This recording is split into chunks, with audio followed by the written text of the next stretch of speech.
Pronto, pode dar Então, início. então, hoje nós vamos abordar no estudo, né, do livro Nosso Lar, os capítulos 25 e 26. Então, o capítulo 25, ele é intitulado de Generoso Alvitre. Então, vamos lá. Então, no dia imediato, muito cedo, né, fiz leve refeição, que aqui é André Luiz falando, né, em companhia de Lísias e familiares.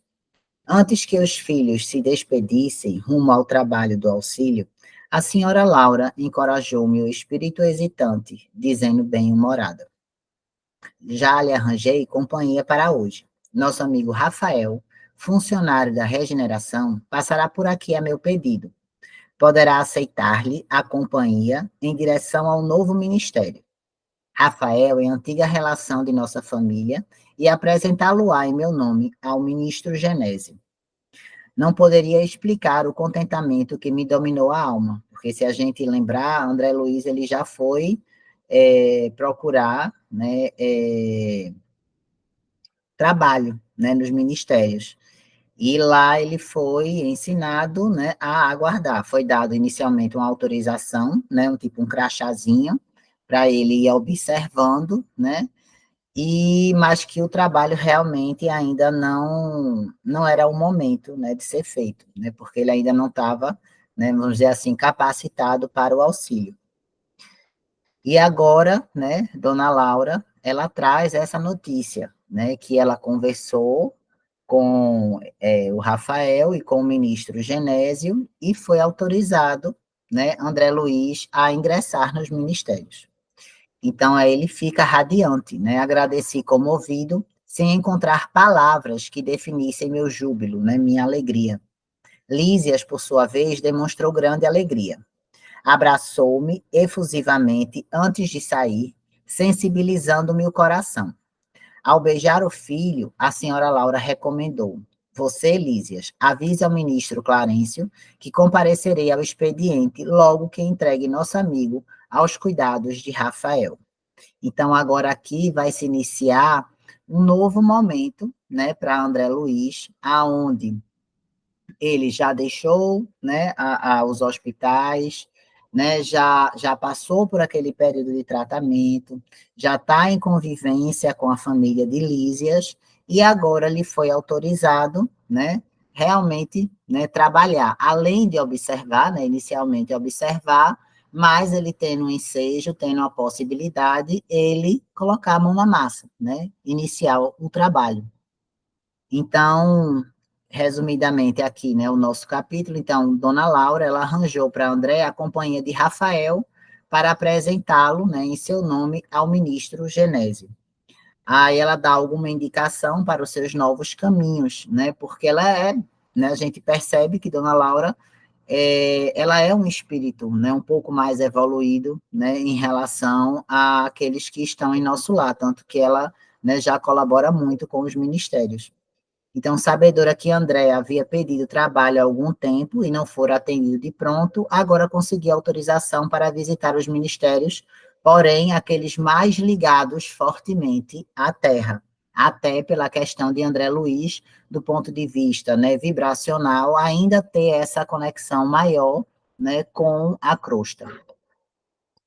E lá no Livro dos Espíritos, né, na questão 274, vem uma pergunta que nos cabe colocar aqui, né, aonde Kardec ele pergunta: as diferentes ordens de espíritos estabelecem entre elas uma hierarquia de poderes, e há entre eles subordinação e autoridade, né?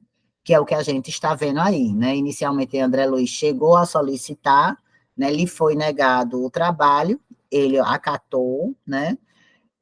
E agora, novamente, lhe é proposto, né? Então, a gente percebe que existe essa hierarquia, né, a nível de nosso lar, que é uma colônia ainda muito ligada, né, muito próxima à crosta, né? Imagine em colônias, né, em escala, né, vibratória superior. Então, existe essa hierarquia. E aí os espíritos responderam a Kardec, sim, né, muito grande. Os espíritos têm uns sobre os outros a autoridade relativa à sua superioridade, e a exercem por meio de uma ascendência moral irresistível, né? Então,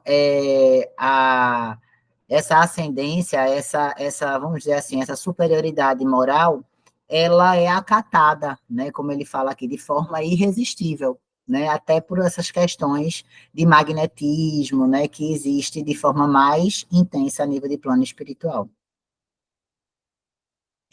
Comovidíssimo, eu não consegui agradecer tamanha dedicação.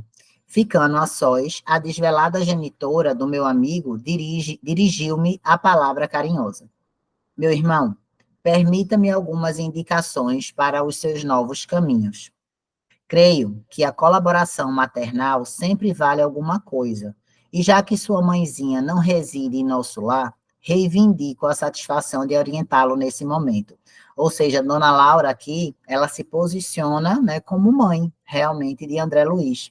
Né, e como nossas mães terrenas, né, os nossos pais terrenos, eles normalmente fazem quando nós estamos iniciando, né, uma nova caminhada, um novo ciclo, né, em nossas vidas. Eles assumem essa postura de conselheiro, né? A grande maioria, né?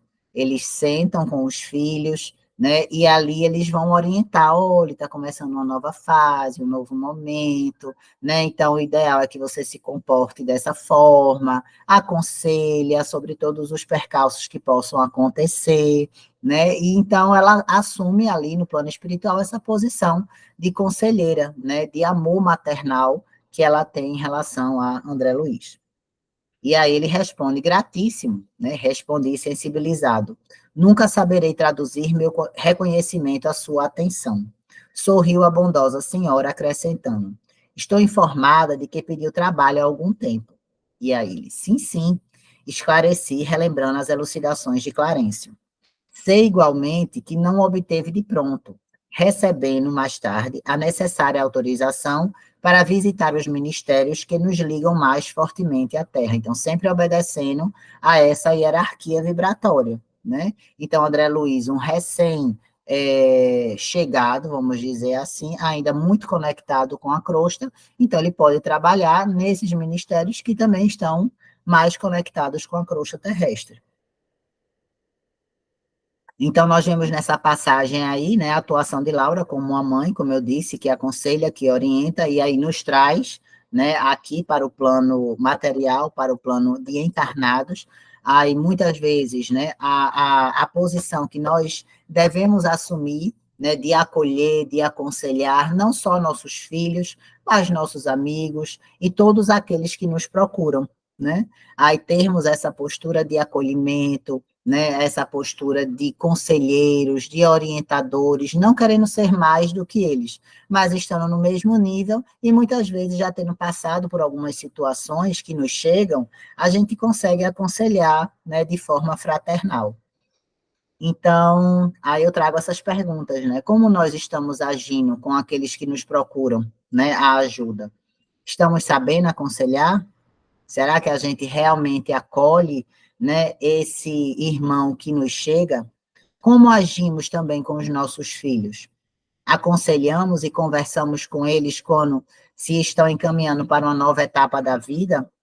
Né? Porque o que a gente via antigamente, né, era essa distância que existia entre pais e filhos, né? Não se conversava tanto, não se acolhia tanto os filhos, e quando acontecia, né, alguma burrada, vamos dizer assim, né, algum erro por parte dos filhos, né, aí se recriminava, né, se brigava, se ia para cima, apontava-se o dedo, né, e hoje, obrigatoriamente, a gente tem que assumir essa postura preventiva, de aconselhar, de orientar, e ao mesmo tempo dizer, estou aqui, né? O que você precisar, eu estou aqui para lhe acolher, para lhe reorientar, né? Não tenha medo, né? E aí agir dessa forma, não só com os nossos filhos, mas com todos aqueles que nos rodeiam e que precisam, muitas vezes, desses conselhos, desse acolhimento, dessa palavra amiga. Então, esboçando significativa expressão fisionômica, a boa senhora acrescentou: é justamente nesse sentido que lhe ofereço minhas sugestões humildes. É outro ponto, né? Porque quando a gente vai aconselhar, a gente está numa posição, Quando a gente é aconselhado, a gente assume uma outra posição, que muitas vezes a gente fica desconfortável. E aí a importância, né, desse caráter humilde por parte de Dona Laura, que irá aconselhar. Ela não quer assumir uma posição superior de quem sabe mais, né? Então ela está no mesmo nível ali de André Luiz, mas como orientadora, né? Aí isso me faz lembrar também quando a gente faz o acolhimento no centro espírita, né? Que a gente está ali para escutar, assim, eu não participo ainda do acolhimento, mas quer queira ou não, a gente está lá trabalhando e muitos vêm até nós, como se a gente soubesse algo mais, e não tem, né, isso. E é justamente isso, a gente não se sentir, né, além, aquém ou acima daquele que nos procura, né? Aí nós estamos naquele mesmo nível, e ali a gente acolhe, a gente abraça, e a gente consegue orientar dentro das nossas possibilidades. E aí ela vem e fala, dona Laura, falo com direito de experiência maior. Detendo agora essa autorização, abandone, quando lhe seja possível, os propósitos de mera curiosidade. Ela faz um alerta para André Luiz, já que ele está sendo convidado pelo ministro Genésio, né, a trabalhar, né, primeiramente conhecer e com certeza trabalhar nesses ministérios mais ligados à crosta, ela já dá um conselho. Não vá só com curiosidade. Não deseje personificar a mariposa que vai de lâmpada em lâmpada, né? A mariposa é aquela, tipo uma borboletinha que é atraída pela luz e que fica mudando, pulando de luz em luz, né? De lâmpada em lâmpada, e que pode até se queimar, né? E se machucar, né? Então, muitas vezes, né, a gente procura saber dos problemas que acontecem com outras pessoas apenas por mera curiosidade, sem a verdadeira pretensão de auxiliar, né? Quantas vezes a gente vê quando tem acidente na estrada, aí aqueles carros, né, devagar, quantos param realmente para ajudar e quantos diminuem a velocidade só para saber se tem ferido, para fotografar, para filmar, e realmente não arregaça as mangas para ir auxiliar. Então, ela dá esse alerta, né, que se dedique, né, a conhecer esses setores desses ministérios, mas não com mera curiosidade, né, como a gente vai ver mais na frente, ela fala com espírito realmente de trabalho. Sei que seu espírito de pesquisa intelectual é muito forte, né? Porque se a gente lembrar que André Luiz foi um médico aqui na crosta, né, encarnado, né, extremamente voltado para a ciência, para a pesquisa, né? Então, ele trazia, logicamente, mesmo desencarnado, esse espírito de pesquisa. E ela, sabendo disso, né, previamente, ela já dá esse alerta a ele. Médico estudioso, apaixonado de novidades e enigmas, ser-lhe-á muito fácil deslizar na posição nova. Não esqueça que poderá obter valores mais preciosos e dignos que a simples análise das coisas. A curiosidade, mesmo sadia, pode ser zona mental muito interessante, mas perigosa. Por vezes, dentro dela, o espírito desassombrado e leal consegue movimentar-se em atividades nobilitantes, né? Então, você vai, na curiosidade, você pode buscar descobrir algo, pesquisar algo, entender algo, mas para aplicá-lo de uma forma que beneficie aquela comunidade, que beneficie a humanidade, que beneficie o coletivo. Mas os indecisos e inexperientes podem conhecer dores amargas, sem proveito para ninguém. Clarence ofereceu-lhe ingresso nos ministérios, começando pela regeneração. Pois bem, não se limite a observar. Ao invés de albergar a curiosidade, medite no trabalho e atire-se a ele na primeira ocasião que se ofereça. Né? A nossa linda e maravilhosa lei do trabalho, né? Uma das leis divinas, aonde nós podemos ser útil, né? Não trabalharmos só em prol de nós mesmos, da nossa curiosidade, do nosso bem-estar, e sim em prol da coletividade, daqueles que estão, né, ao nosso redor, buscando melhorar, né, e auxiliar aqueles que nos cercam com o nosso trabalho. Tarefas da regeneração. Aí, demais ministérios, aprenda a construir o seu círculo de simpatias e não ouvide que o espírito de investigação deve manifestar-se após o espírito de serviço. Então, primeiramente, vamos trabalhar. Posteriormente, aí você vai fazer suas pesquisas, você vai procurar entender o que está acontecendo, destrinchar melhor e que realmente a gente percebe com as obras de André Luiz, né, com esses livros que vêm posteriormente a Nosso Lar, ele realmente se dedicou a isso. Ele se dedicou ao trabalho, e aí depois ele foi fazendo o estudo e descrevendo todas as observações que ele fez, né, que ele tirou daquele trabalho, que ele realmente se dedicou. Então, pesquisar atividades alheias sem testemunhos no bem pode ser criminoso atrevimento.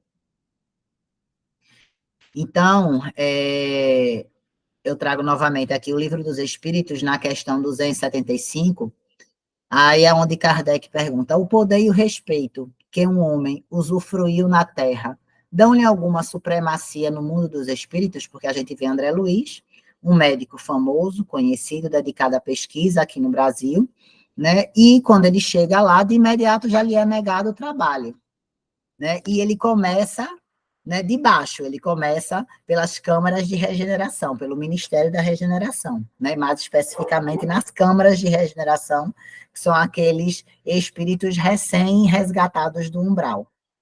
E aí, os ensinamentos dos espíritos, né, que não, pois os pequenos, né, já dizia Jesus, os pequenos serão elevados e os grandes rebaixados. E eles orientam ler os salmos, né? Então, né, o próprio Jesus nos ensinou isso, né? Então, que para você crescer no plano espiritual ou até aqui no carnal, inicialmente a gente tem que se humilhar, a gente tem que se rebaixar, né? Como diríamos aqui, baixar a bolinha, né?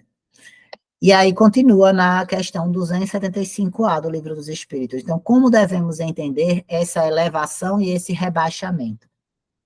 Não sabes que os espíritos pertencem a diferentes ordens, segundo os seus méritos? Pois bem, o maior na Terra pode estar na última categoria entre os espíritos, ao passo que aquele que o serve poderá estar na primeira. E aí eles questionam: compreendes isso? Jesus disse: todo aquele que se humilhar será exaltado, e todo aquele que se exaltar será humilhado. Não basta os nossos tesouros materiais, se nós cultivamos também as nossas paixões materiais. E quando a gente desencarnar, nada de bom a gente terá feito. Mas se ao mesmo tempo eu também acumulo alguns tesouros, mas eu dedico, né, uma parte desses nossos tesouros materiais, do nosso dinheiro, daquilo que a gente recebe, para auxiliar, para ajudar, para fazer o bem, aí eu estou acumulando os verdadeiros tesouros espirituais. Aí lá na questão 276, aquele que foi grande na terra e que se vê inferior entre os espíritos, sente humilhação por isso?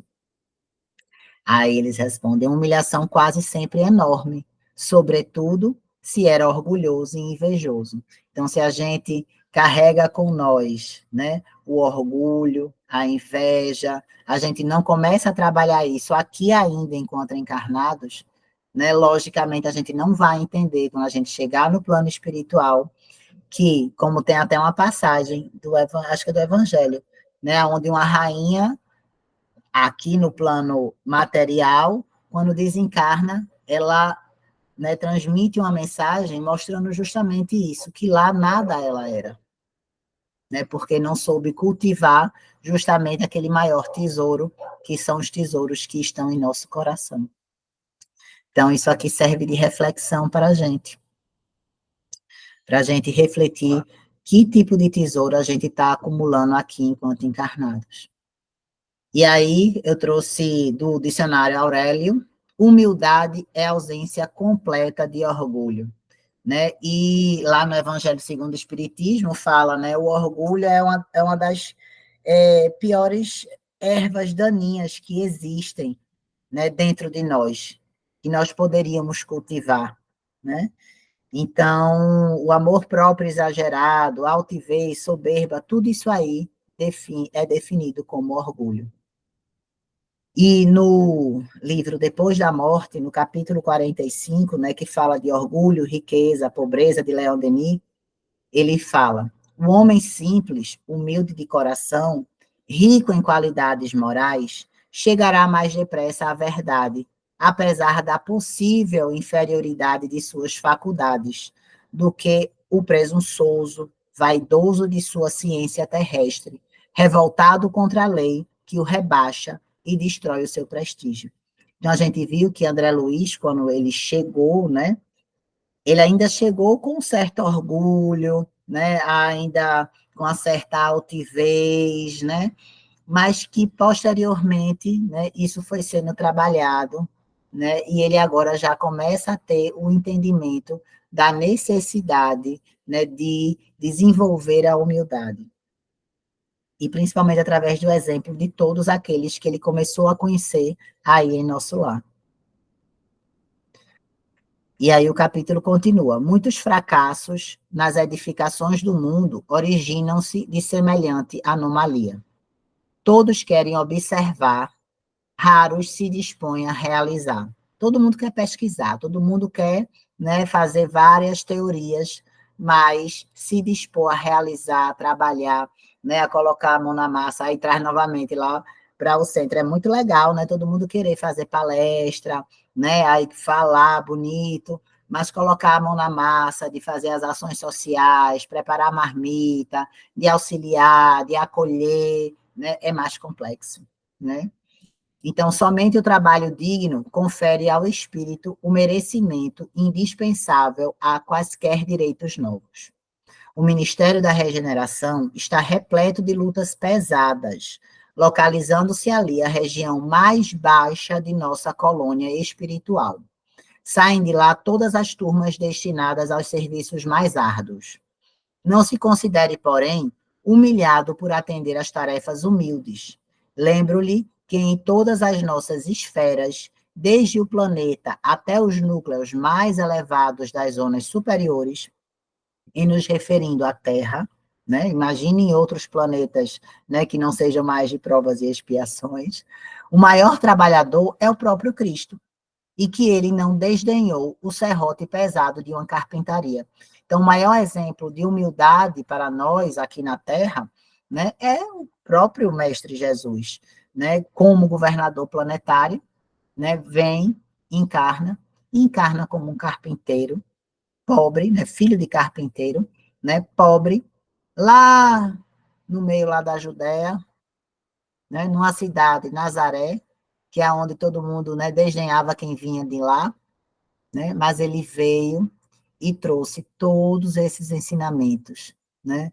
Trouxe todo esse evangelho de amor, né? Demonstrando no seu dia a dia, nos seus atos, não só a humildade, a caridade e o amor fraterno a todos nós. Né? Então, é um grande ensinamento para a gente trazer para as nossas vidas. Então, o ministro Clarencio autorizou-o gentilmente a conhecer, visitar e analisar, mas pode, como servidor de bom senso, converter observações em tarefa útil. A gente se lembra, né, que André Luiz ele chega lá naquelas câmaras de regeneração querendo, né, tratar alguém no filme, né? Aí tratar alguém e vem aquela enfermeira e dá uma vassoura para ele começar a varrer. Então, é possível receber alguém dos que administram quando peça determinado gênero de atividade reservada com justiça, aos que muito hão lutado e sofrido no capítulo da especialização. Mas ninguém se recusará a aceitar o concurso do espírito de boa vontade, que ama o trabalho pelo prazer de servir. Muito bonito, né? O prazer de servir. E aí o livro Consolador, na questão 314, ele traz para a gente a pergunta: qual a maior lição que a humanidade recebeu do mestre ao lavar ele os pés dos seus discípulos? Que aqui está falando da última ceia, né? Aonde o mestre Jesus, ele se despe, né, de tudo mais e se põe a lavar os pés de cada discípulo.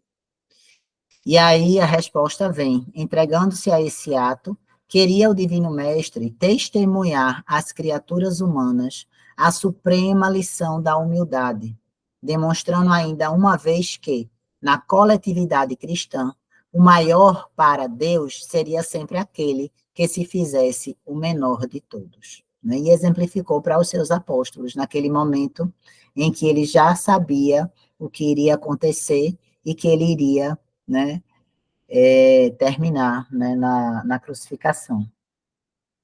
E aí, na questão 315 do Consolador, por que razão Jesus, ao lavar os pés dos discípulos, cingiu-se com uma toalha?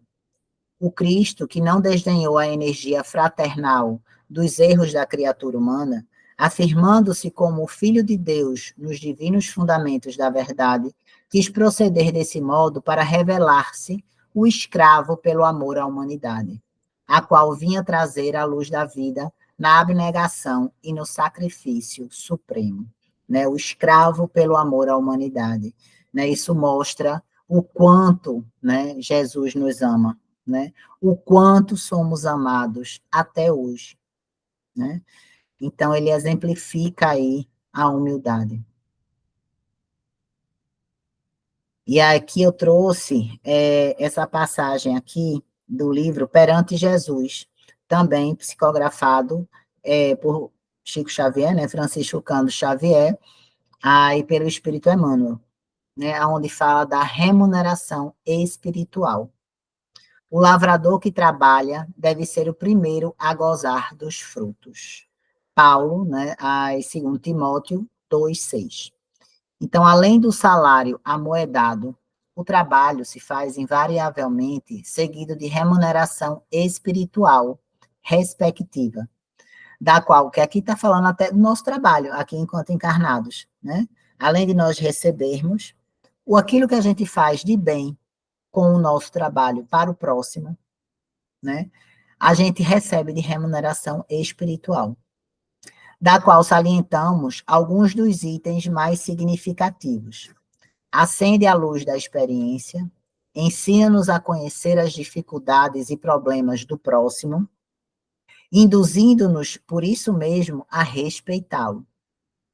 Promove a autoeducação, desenvolve a criatividade e a noção de valor do tempo, imuniza contra os perigos da aventura e do tédio, estabelece apreço em nossa área de ação, dilata o entendimento, amplia-nos o campo das relações afetivas, porque o trabalho é coletivo, né? Não só no nosso trabalho mesmo no dia a dia, né, profissional, mas o trabalho que a gente exerce, por exemplo, no centro espírita, em alguma ação social, né? É um trabalho que une, é um trabalho onde a gente, né, aí sente aquele amor fraterno, né, daqueles colegas que estão ali, daqueles que estão recebendo, que na verdade quem recebe a ajuda somos nós, né? Veja quanta coisa volta, né, para nós enquanto salário espiritual.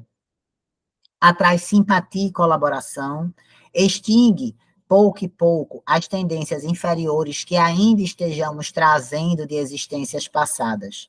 Quando o trabalho, no entanto, se transforma em prazer de servir, surge o ponto mais importante da remuneração espiritual.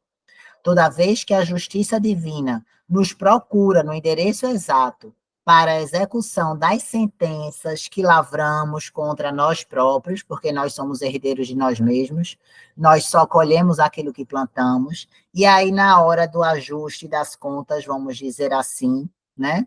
Segundo as leis de causa e efeito, né? Falando aqui daquilo que a gente, né, produziu contra nós mesmos, se nos encontra em serviço ao próximo, manda a divina misericórdia que a execução seja suspensa por tempo indeterminado. Reflitamos nisso e concluamos que trabalhar e servir em qualquer parte ser-nos-ão sempre apoio constante e promoção à vida melhor.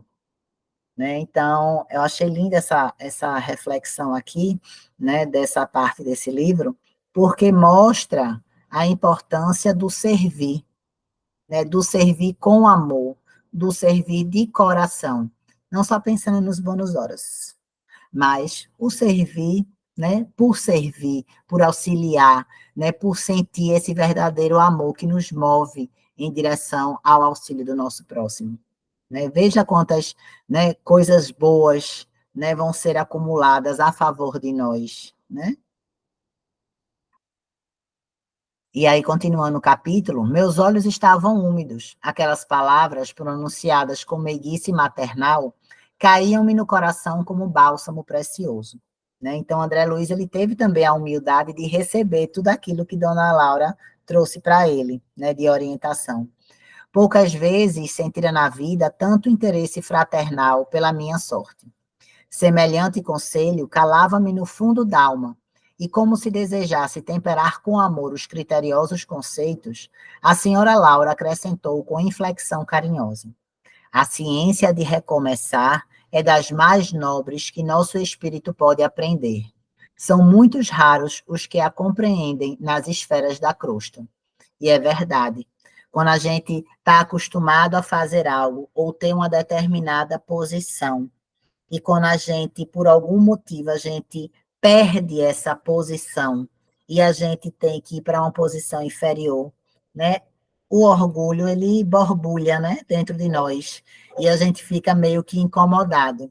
E aí ela fala que a ciência de recomeçar é a das mais nobres que nosso espírito pode aprender, né? Então, que estejamos sempre dispostos a recomeçar, né? Nos despindo do orgulho, nos vestindo da humildade e da força, da fé, e vamos lá, vamos recomeçar. Se a gente tiver que recomeçar lá do zero, vamos recomeçar tudo de novo, mas com muita fé, sem, né, murmurar, né, sem ficar reclamando, né, e indo com o coração aberto, cheio de amor, nesse recomeço.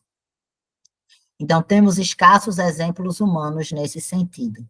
Lembremos, contudo, o de Paulo de Tarso. Aí ela vem, né, e dá logo a lapada de Paulo de Tarso, doutor do Sinédrio, né? Então, a posição de Paulo de Tarso, né, o Sinédrio, né, que era aquela estrutura político-religiosa que controlava toda aquela população ali, né, uma alta hierarquia.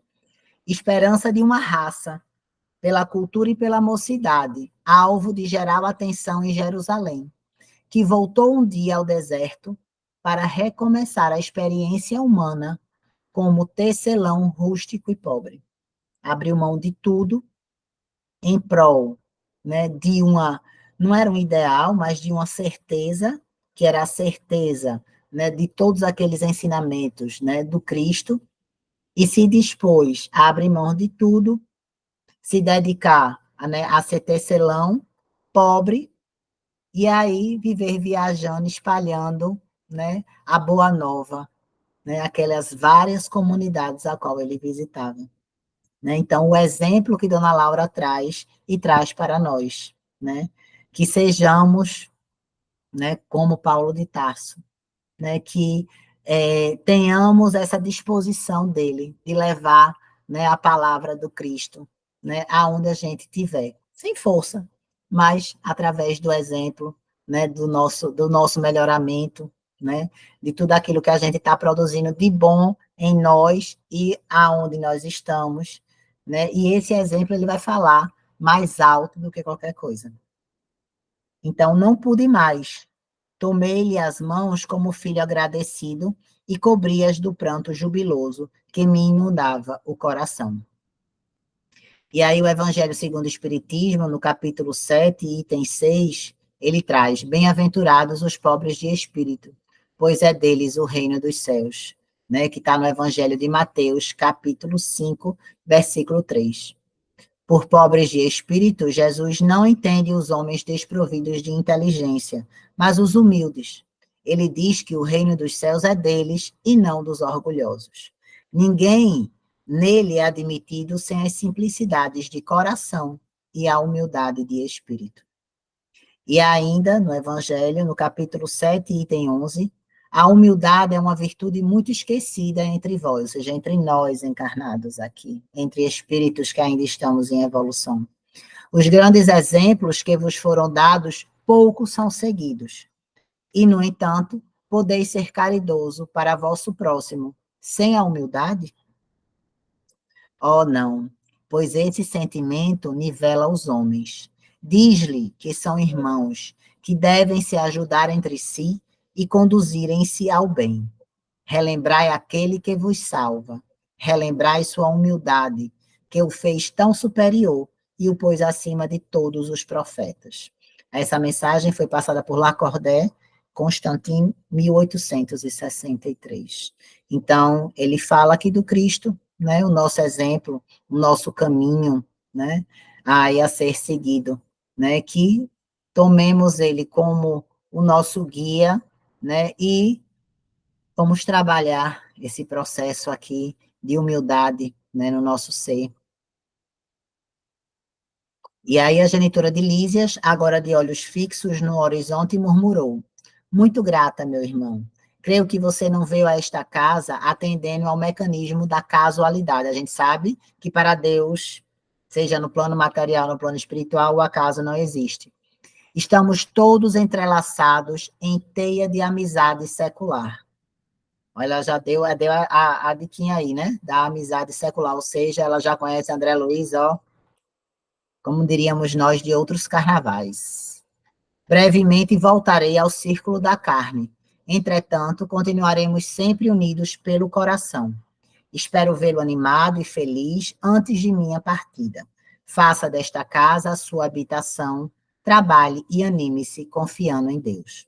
Levantei os olhos rasos d'água, fixei-lhe a expressão carinhosa, experimentei a felicidade que nasce dos afetos puros e tive impressão de conhecer minha interlocutora de velhos tempos. Ele já está começando a perceber, né?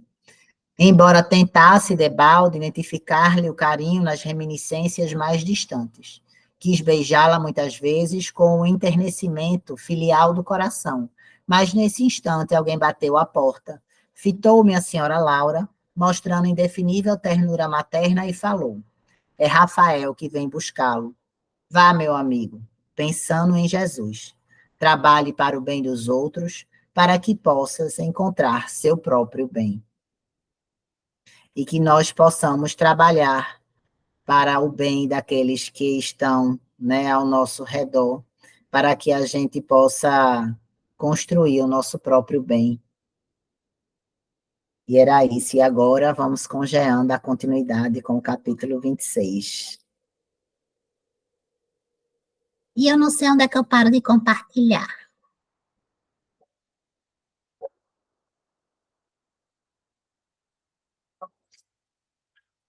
Aprendi.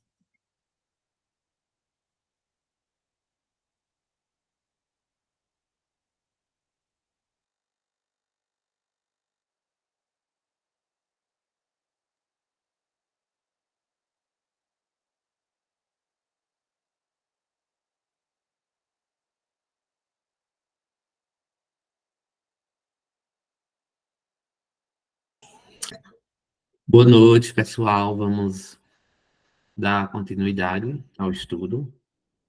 Vamos agora falar um pouco sobre o capítulo 26. Está todo mundo me escutando? Conseguindo visualizar o slide? Pronto.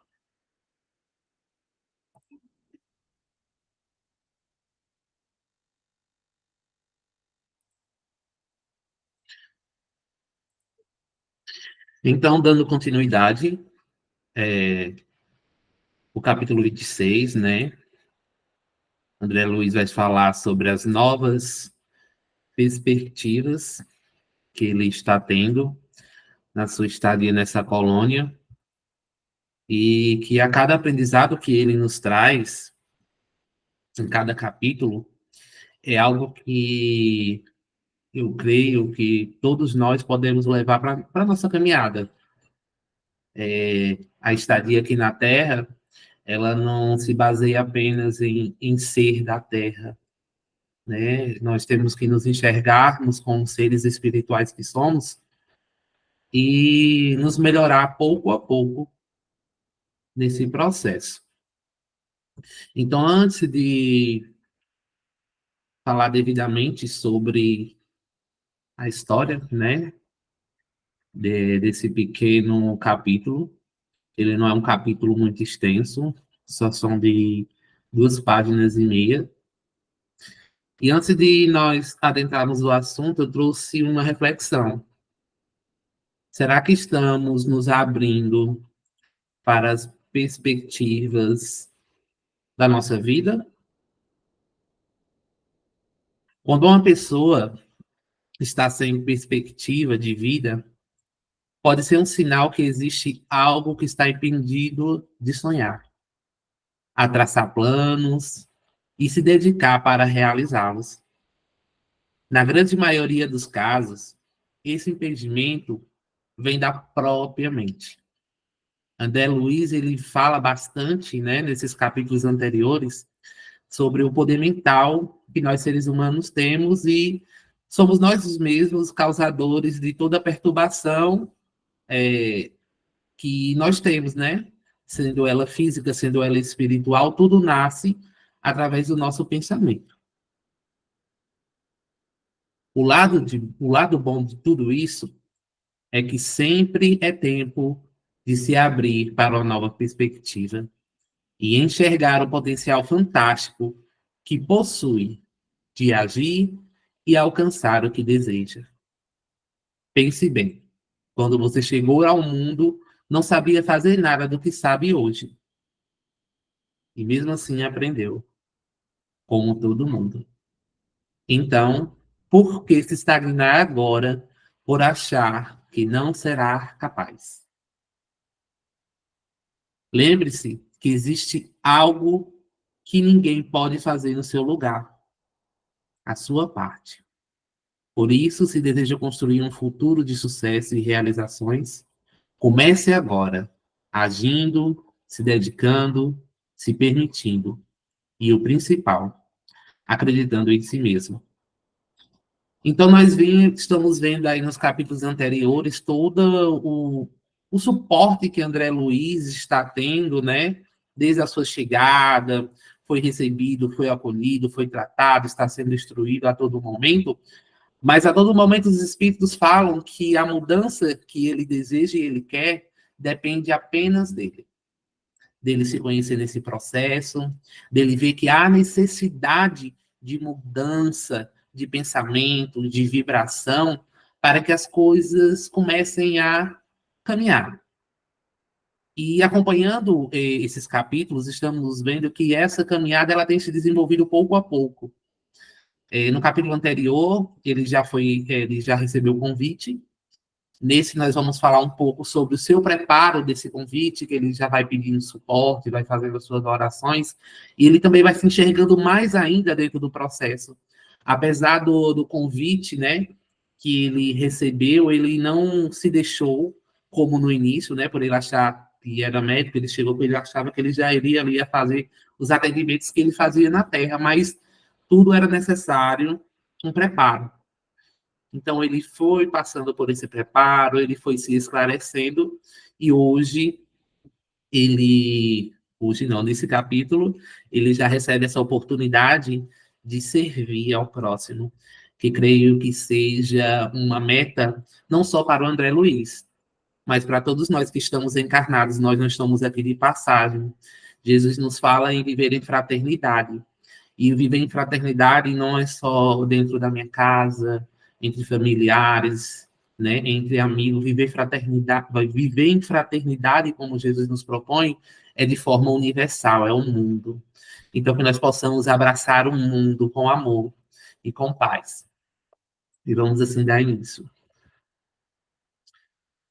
Então, André Luiz é levado por um amigo espiritual para visitar outros setores da cidade do nosso lar, em busca de aprendizado digno. Então, já estamos no capítulo 26. André já nos relatou bastante coisa sobre o nosso lar, e a gente acaba ver que o nosso lar ele não se restringe a um pequeno um local de refazimento. Ele é uma grande, vamos dizer, uma grande fábrica de transformação interior, de auxílio ao próximo. A perspectiva que nós vamos tendo diante das leituras, nós vamos percebendo essa trajetória do André Luiz, como ele tendo a estadia no nosso lar como uma oportunidade de ele se elevar, né? De ele se esclarecer, de ele se acender. Então, André Luiz tendo recebido, né, um convite de se adentrar aos trabalhos, e em pensamento ele dizia: dava-me toda a oração, pedindo a Jesus que me auxiliasse nos caminhos novos, a fim de que não me faltasse o trabalho e forças para realizá-lo. Enquanto aqui na matéria, nós sabemos que estar à frente a um trabalho do bem, seja ele em qual for a religião, nós sabemos que nós vamos ser perseguidos, né? Vamos ser perseguidos, vai ter empecilhos, sejam eles de roda de amigos, familiares, cônjuges, enfim. Nós vamos ser atacados de todos os âmbitos da nossa vida. Então, por isso, se faz necessário, diante de qualquer atividade dentro do bem, que nós estejamos ligados diretamente com Jesus. Mentalmente, sentimental também, fazendo essa ligação com uma espiritualidade superior, pedindo a eles que nos dê força, que nos dê coragem e também nos dê discernimentos para a escolha que nós vamos fazer. Porque trabalhar no caminho do bem, nós somos propostos a todo instante a fazer escolhas, e que muitas vezes fazemos escolhas e caminhos tortuosos que nos levam à desarmonia, ao entristecimento, ao desânimo. Então, por isso, dessa oração, como ele fez aí de forma mental, né? Essa ligação com a espiritualidade, com Jesus, pedindo que acompanhe ele nessa caminhada, nesse novo momento. O objetivo das visitas e observação aos vários setores de nosso lar era um convite indireto para futuros estágios de serviço. Na obra Nosso Lar, André Luiz ele nos relata toda a estrutura espiritual dessa colônia. As demais obras é onde ele vai relatar pouco a pouco cada trabalho que ele vai desenvolver dentro do ambiente, né? Dentro dessa estadia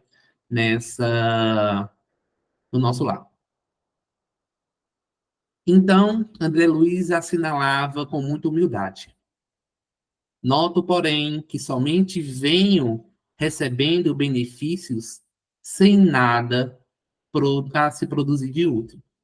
Então, ele reconhecia que ele estava a todo momento recebendo todo o amparo espiritual, né, toda a força, todo o amparo, mas ainda ele não conseguia produzir aquilo que ele queria, por se sentir muitas vezes, não que ele não tenha tido a vontade, mas no momento, a forma que ele tinha a vontade de exercer e ter as suas ações dentro do trabalho em nosso lar, ele estava muito arregado de quê? De orgulho, de vaidade. Então, ele precisou se despir, né, desses sentimentos, desses pensamentos, para se tornar mais leve e poder trabalhar da melhor forma. Porque nós sabemos que um trabalho espiritual, ele é conduzido por energia. E energia, ela nasce através das nossas ações mentais. Então, cada ação que é feita em qualquer trabalho, seja no plano espiritual ou até dentro do próprio centro espírita, ou uma ação social, ele deve ser feito com amor. Ele deve ser feito, primeiramente, com aquele amor sublime, aquela vontade que vem do coração. Não é aquele trabalho por status, não é aquele trabalho que eu vou ali, vou tirar uma foto e vou postar no Instagram, que eu estou fazendo um trabalho social. Eu estou trabalhando no centro espírita. É um trabalho onde ele deve ser feito, primeiramente, por amor e por devoção ao bem e à fraternidade que Jesus tanto nos fala. Então, ele tem um pedido final. Se possível, faça por favor e seja transformada a concessão de visitar em possibilidade de servir. Então, ele sempre naquela mesma angústia dele, né, de ter que visitar os seus familiares que estavam ali na Terra, através dessas boas ações que ele iria exercer.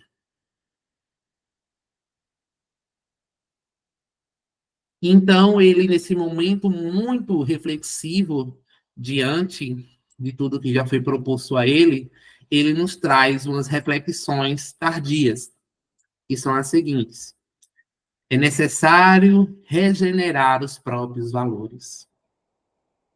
Quanta perda de tempo em vaidades inúteis. Quanta energia gasta na adoração de si mesmo. Então, ele, a todo momento, ele se autoanalisa diante dessas reflexões tardias, onde ele chegou ali arraigado da vaidade, que ele já era médico, que ele era melhor, que ele fazia não sei quantos atendimentos de forma gratuita, mas nós vimos que todo ato que ele ali fazia, ele não fazia de coração, né? Não fazia com amor. E aí ele aprofunda mais ainda, nos trazendo reflexões mais sinceras. Quando eu recorri ao ministro Clarencio, não estava ainda bastante consciente do que eu pedia. Eu queria serviço, mas talvez eu não desejasse servir. Então é o que se vê nesse ambiente assim. Não vamos falar assim de forma espiritual, vamos falar assim de um que praticamente em todas as religiões, não estou também aqui puxando sardinha para o espiritismo, porque até dentro do espiritismo se vê isso, mas a gente sabe que a doutrina ela é formada por pessoas, e as pessoas são imperfeitas. Mas ele nos traz essa reflexão a pensar que Deus e a espiritualidade, eles não têm essa moeda de troca, né? Então, tudo, antes de tudo, ele deve ser feito por amor, né? Ele não desejava ali servir, ele desejava estar ali naquele momento já pensando, sem precisar fazer nenhuma modificação interior, ele já queria servir, não se preparou para aquele momento, ele já queria servir e vinha à Terra para ver os seus entes queridos. Mas aí todos os amigos espirituais que acompanharam ele até esse capítulo sempre traz a ele o esclarecimento que é necessário a modificação, né? O servir ao próximo, ele deve ser feito com amor, ele deve ser feito com desprendimento, ele deve ser feito de uma forma leve. O homem realmente feliz será sempre aquele que sabe compreender, possui esforço próprio e tem humildade sincera. 3 itens necessários para que possamos desenvolver a tarefa de forma harmônica, de forma amorosa.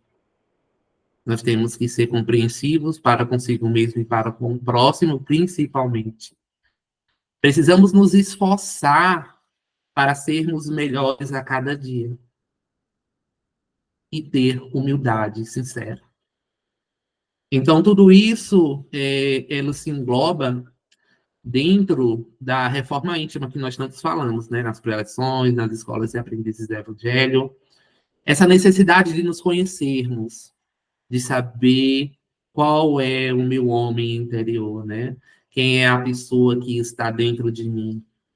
E lembrar que a gente não deve jamais esquecer o homem interior, o homem do passado, e focar apenas no homem do futuro. Nós temos que ter uma adjustão. É como Paulo nos fala, né? Nós temos que edificar o homem velho em cima do homem novo. E assim nos fortalecer cada vez mais. Porque o trabalho ao bem, ele requer todas essas instruções. Compreender o amor, como Jesus nos fala, ainda não conseguimos compreender de forma clara. Cada qual puxa a sua forma de pensar e agir, do seu esclarecimento, e cada um ama. Mas aí a espiritualidade nos traz esse esclarecimento que nós devemos fazer todas as nossas atitudes por amor. E nós não devemos também nos colocar em situação em cobrar ao próximo aquilo que ele não consegue ter no momento. Quando eu falo em cobrança, eu estou falando um pouco na questão do amar. Nós devemos ter a paciência e ver que as pessoas que ainda não conseguem amar como eu amo estão tateando o mesmo caminho que o meu. Eles estão pouco a pouco aprendendo, né? Eles estão pouco a pouco entendendo o que é o amor.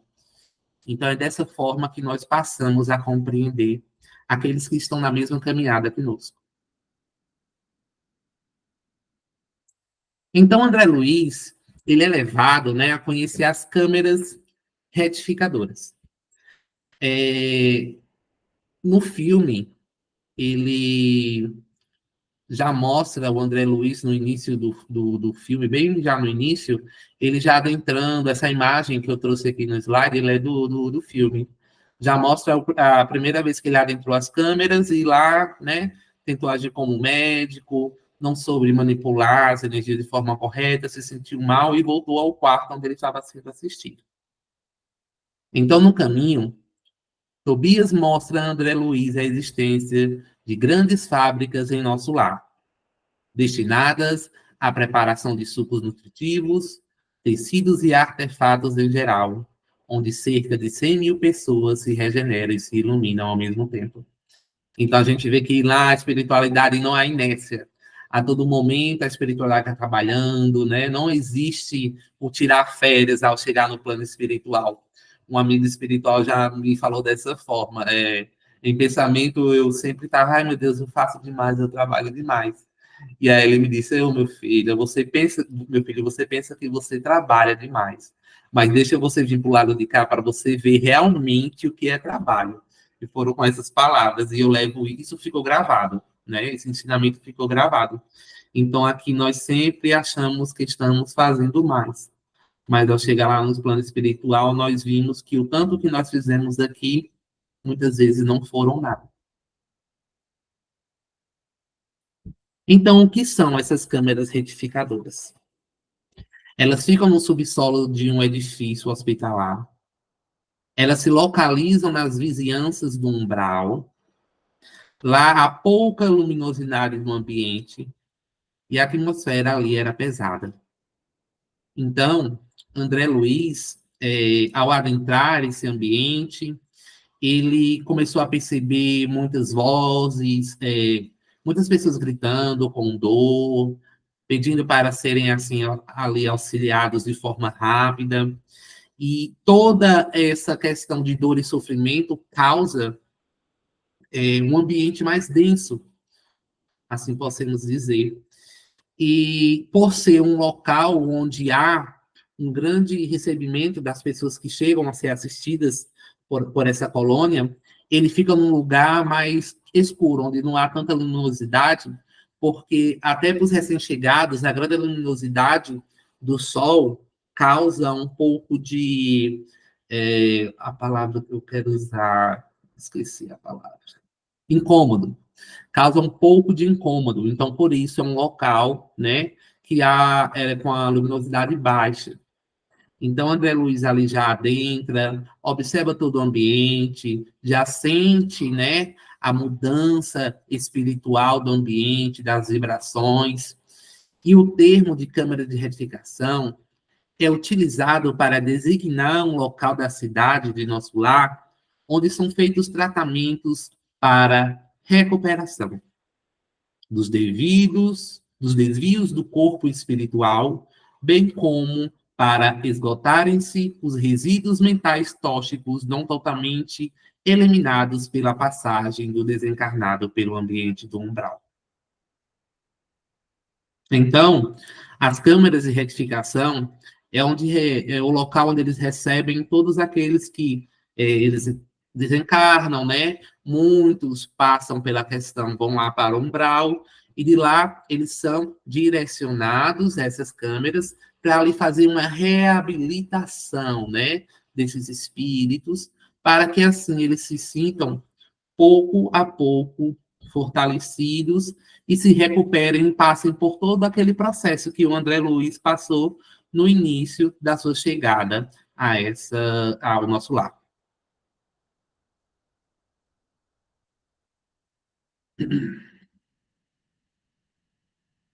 E aqui nós vamos trazer um pouco uma conclusão final desse pequeno capítulo, né? Que são as seguintes. Na espiritualidade, nos sentimos incomodados quando não temos uma ocupação. Mesmo após a morte, encontramos aqueles que querem serviço, mas não desejam servir. Se chegarmos no mundo espiritual, carregando muitos pensamentos sombrios, seremos internados para tratamentos especializados.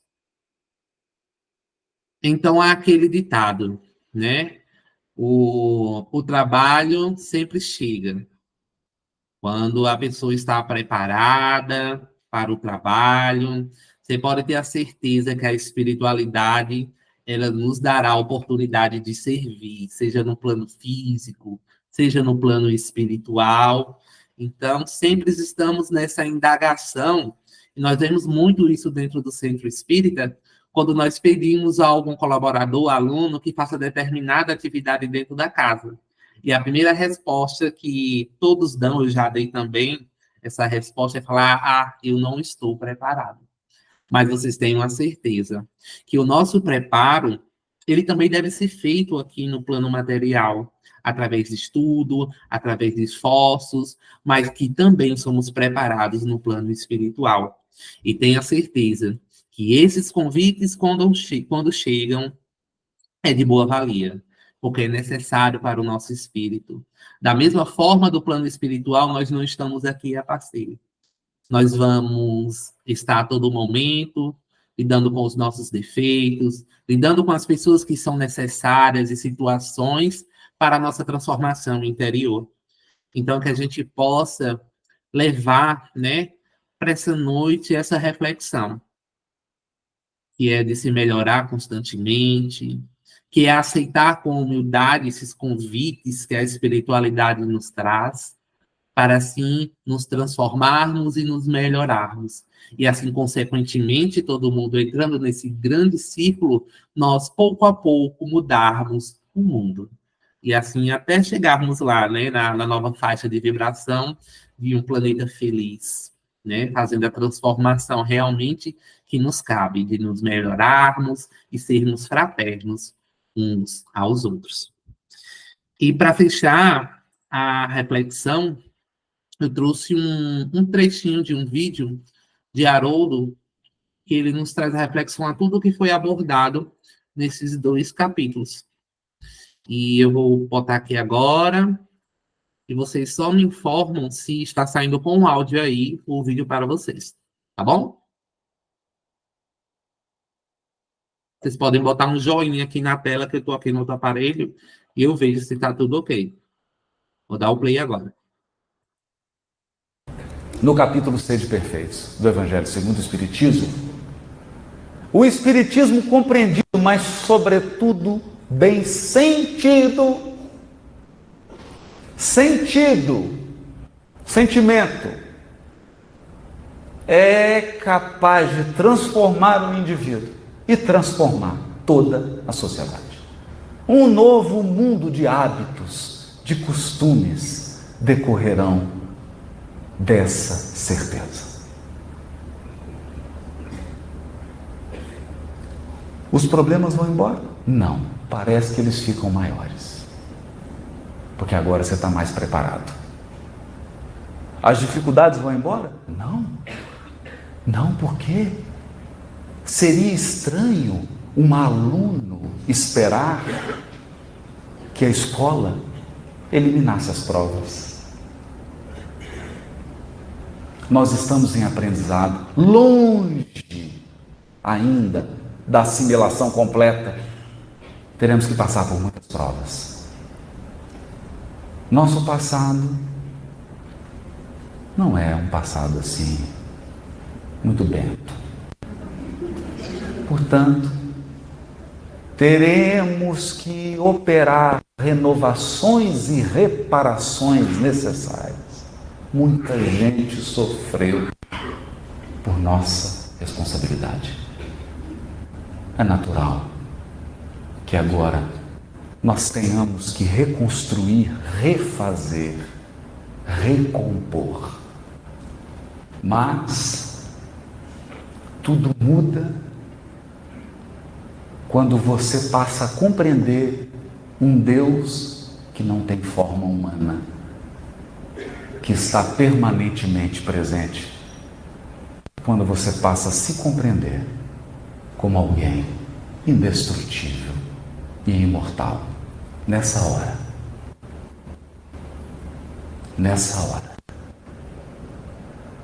você também irá compreender que não há mensagem mais sublime que a de Jesus. Que não há estilo de vida mais sábio, mais eficaz que aquele que o Cristo nos ensinou. Nesse dia, Jesus vai mudar aos seus olhos. Ele deixará de ser simplesmente um símbolo religioso e vai se transformar no seu irmão mais velho. Irmão amoroso, que guia e conduz a nossa vida nas mais duras e desafiadoras experiências.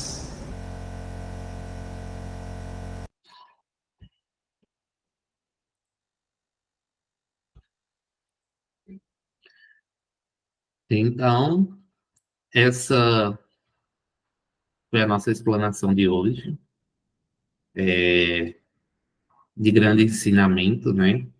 Também serve para nós aqui.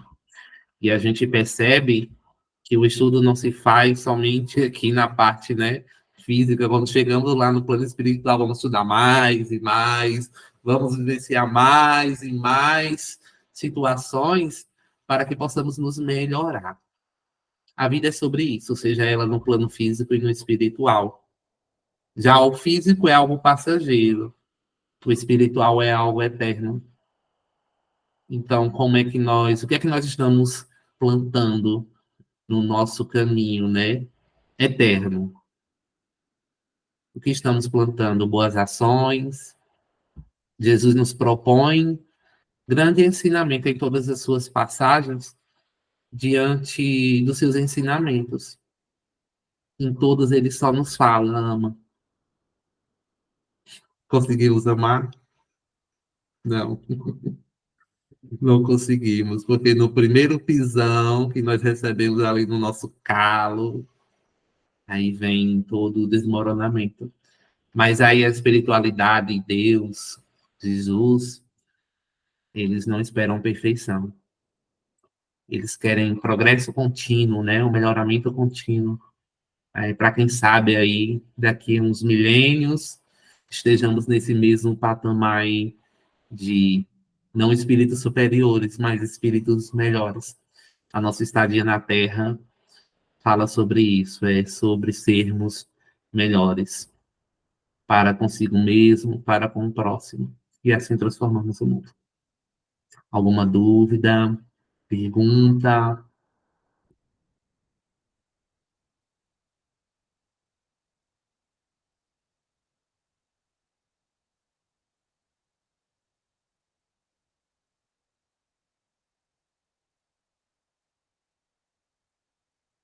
Então, não há pergunta, né?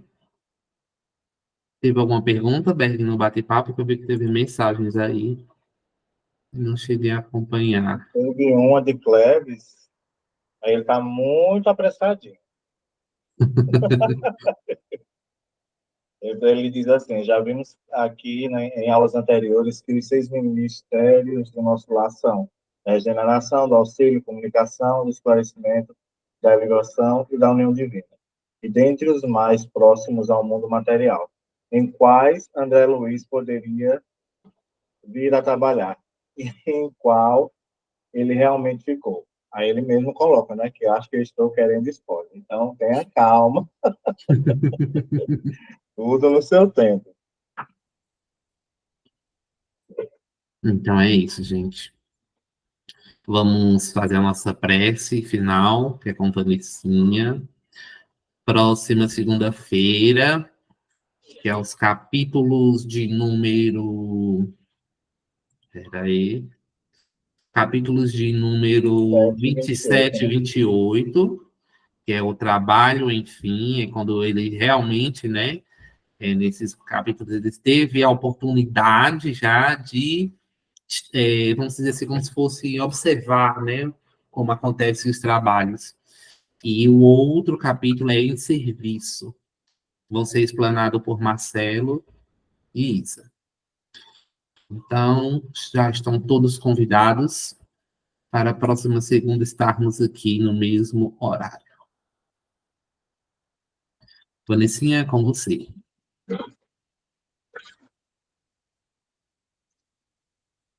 Então, gente, parabéns, viu, meninos? Foi ótima a exposição.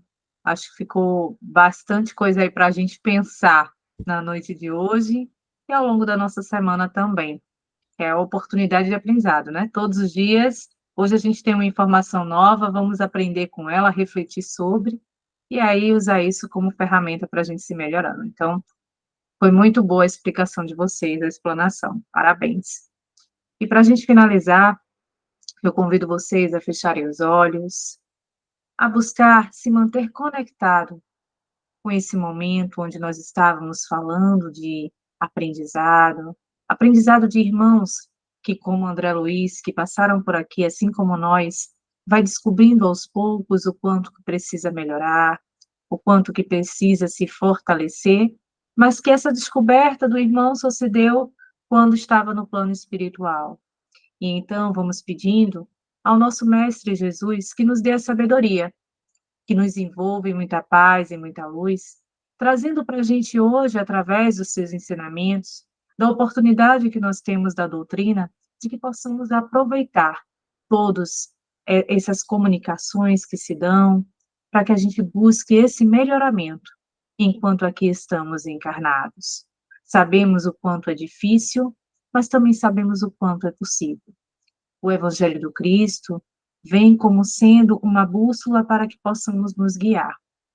Então, que o Mestre Jesus possa nos envolver com força, coragem, perseverança, trazendo a sabedoria necessária para que possamos continuar a nossa caminhada com segurança, com Cristo, com os benfeitores espirituais, com as oportunidades daqueles que estão no nosso caminho, que nos fazem aprender, nos fortalecermos nos desafios no dia a dia. E vamos agradecendo essa oportunidade desse encontro que aqui temos toda semana, seja através da questão virtual ou mesmo presencial nas atividades da casa, para que a gente possa cada vez mais ir ficando confiante, buscando aprender, buscando realizar a nossa transformação interna. Gratos por esse momento, pedimos ao Mestre Jesus que possa nos levar à presença do Pai, dizendo: Pai nosso que estás no céu, santificado seja o vosso nome. Venha a nós ao vosso reino e seja feita, Senhor, sempre a sua vontade, assim na terra como no céu. O pão nosso de cada dia nos dai hoje. Perdoa, Senhor, as nossas ofensas, assim como nós também devemos perdoar aqueles que nos tenham ofendido. E não nos deixa cair em tentação, mas livra-nos de todo o mal. E que assim seja, e mais uma vez, gratidão pela oportunidade que todos nós temos de estarmos aqui nessa existência.